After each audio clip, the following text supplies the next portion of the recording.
നമ്മുടെ ഈ ഭൂമിയിൽ എത്ര രാജ്യങ്ങളുണ്ടെന്ന് നിങ്ങൾക്കറിയാമോ? ഇല്ലെങ്കിൽ കേട്ടോളൂ. ഈ ഭൂമിയിൽ ഐക്യരാഷ്ട്രസഭ അംഗീകരിച്ച 195 രാജ്യങ്ങളാണുള്ളത്.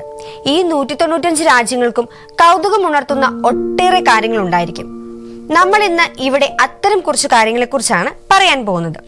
നമ്മൾ എല്ലാവരും കേട്ടിരിക്കുന്ന ഒരു രാജ്യമാണ് ഫിൻലാൻഡ്. ലോകത്തിലെ ഏറ്റവും മികച്ച വിദ്യാഭ്യാസം നൽകുന്ന ഒരു രാജ്യമാണ് ഈ ഫിൻലാൻഡ്.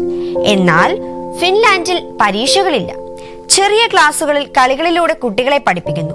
പ്രാഥമിക സ്കൂൾ വിദ്യാർത്ഥികൾക്ക് ആഴ്ചയിൽ 20 മണിക്കൂർ മാത്രമേ ക്ലാസ് ഉള്ളൂ.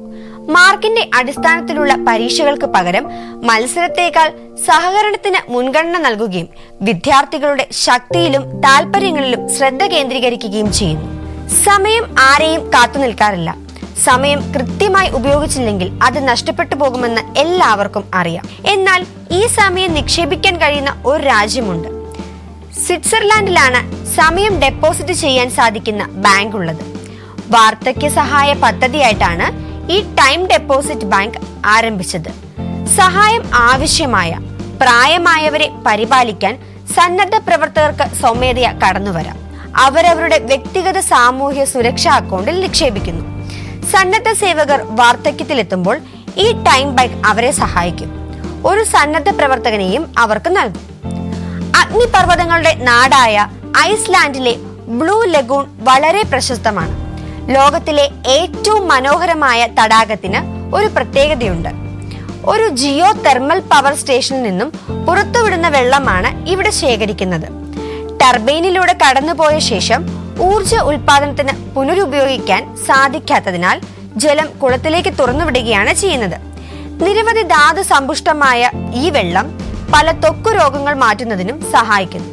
നിരവധി സന്ദർശകരാണ് ദിനം പ്രതി ഇവിടെ എത്തുന്നത്. ഇനി നമ്മുടെ ജപ്പാൻ.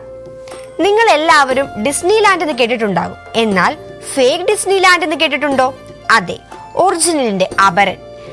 ജപ്പാനിലെ ബിസിനസ്സുകാരനായ ഉൻസിയോ മാർച്ചോ ആണ് ഈ ഫേക്ക് ഡിസ്നിലാൻഡ് നിർമ്മിച്ചത്. 1950 ഡിസ്നിലാൻഡ് സന്ദർശിച്ച ശേഷം അതുപോലെ ഒരു ഡിസ്നിലാൻഡ് ജപ്പാനിൽ പണിയാൻ അദ്ദേഹം ഡിസ്നിയെ സമീപിച്ചു. എന്നാൽ ആ ആവശ്യം അവർ നിഷേധിച്ചതോടെ ഫേക്ക് ഡിസ്നിലാൻഡ് ജപ്പാനിലെ നാറയിൽ നിർമ്മിച്ചു. അതിന് ഡ്രീം ലാൻഡ് എന്ന് പേരിട്ടു. 1961 മുതൽ 40 വർഷത്തോളം ഈ അമ്യൂസ്മെന്റ് പാർക്ക് പ്രവർത്തിച്ചിരുന്നു. സന്ദർശകർ കുറഞ്ഞതോടെ 2006 ഈ പാർക്ക് അടച്ചു. അതിനുശേഷം 2017 ഈ പാർക്ക് പൊളിച്ചു മാറ്റിയത്. ഇതുപോലെ ഒട്ടനവധി പ്രത്യേകതകൾ ഓരോ രാജ്യത്തിനുമുണ്ട്. ഇത് അവയിൽ ചിലതു മാത്രം. ഇതുപോലെ കൗതുകമുണർത്തുന്ന വിശേഷങ്ങളുമായി നമുക്ക് വീണ്ടും കാണാം. നന്ദി.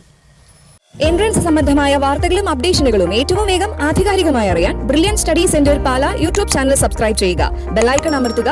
ഈ വീഡിയോ മറ്റു സുഹൃത്തുക്കളിലേക്ക് മാക്സിമം ഷെയർ ചെയ്യുക.